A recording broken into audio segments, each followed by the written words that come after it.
Wow, day 3 already. I hope your quick analysis yesterday gave you some interesting insights, or maybe it just scared the crap out of you. That's a pretty common reaction. And nobody likes reading negative stuff, even if it was just for 20 minutes. But what do we do with all of that? We know that most organizations don't bother responding to employer reviews at all. And a few we've seen do it really, really badly, but we'll tackle that one tomorrow. One of the reasons organizations don't respond is that they don't really know what to say or when to say it. And that's what today is all about. In a perfect world, we'd respond to all the reviews and have these great, authentic conversations. But let's be realistic. We can't and we shouldn't respond to everything. That's why we developed this handy assessment quadrants thing. You'll also find a PDF version of it attached to the email below. So open up your workbook to the 4th tab called Reviews Assessment, and you'll see this in the spreadsheet. So on the left, we have sentiment, so negative to positive. And on the bottom, we have whether or not the comments are actionable from low to high. So that is whether or not we could take action in response to a given comment. So the stuff we see on the left, not actionable. For example, someone saying you suck or my boss is an idiot is negative, but there's nothing we can really do about it. So we call these venting, and they're best left alone. Above them are the very nice, but also not actionable comments like nice place or it was okay. Now, these are free branding for us, so that's a bonus. But again, there's not that much we can do about those comments except maybe say thank you.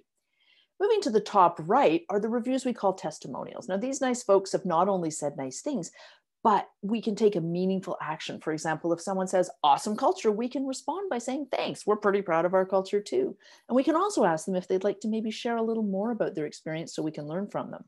Of course, the bottom right is where the action tends to be, also the lawyers, just saying.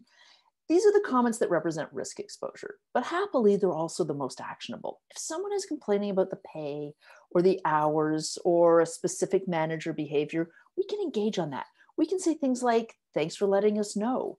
We try to offer a competitive compensation package. We appreciate your comments.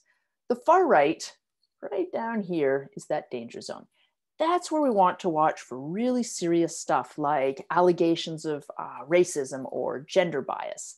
Tomorrow, we'll dig in on how to respond to various types of reviews. Today, we're just focusing on how to assess and categorize reviews so we know when to respond and when to maybe panic a bit. A matrix like this is a key tool for your review response playbook. And if you'd like a PowerPoint version of this matrix, just shoot me an email and I will get one to you right away. To get you some practice with assessment, we're going to cut and paste 10 reviews into the first column. So go and select and copy and paste that text right out of wherever you found it, kind of like this.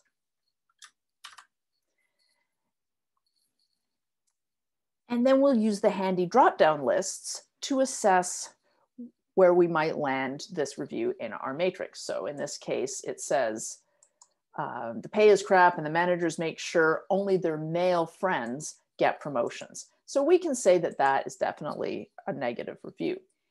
In terms of actionability though, it's highly actionable on our part.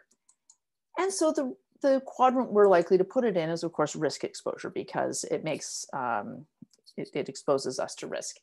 And I put a little yes in the sensitive box because it makes an allegation of gender bias. We want to make sure that those are the ones that we can flag so we can jump on them fast. So go ahead and cut and paste 10 reviews from wherever you found them in your other worksheets and just practice assessing where they would fall on that matrix. Hey, I hope you're having fun and getting value out of this 5-day mini workshop. I'm always up for a bit of networking and a quick chat about reviews or any other aspect of employee communications. If you need some help with this challenge or if you just want to kick around some ideas, shoot me an email and we'll set up a time. No selling, nothing weird, just a friendly cup of coffee. So have some fun with this and we will talk again tomorrow.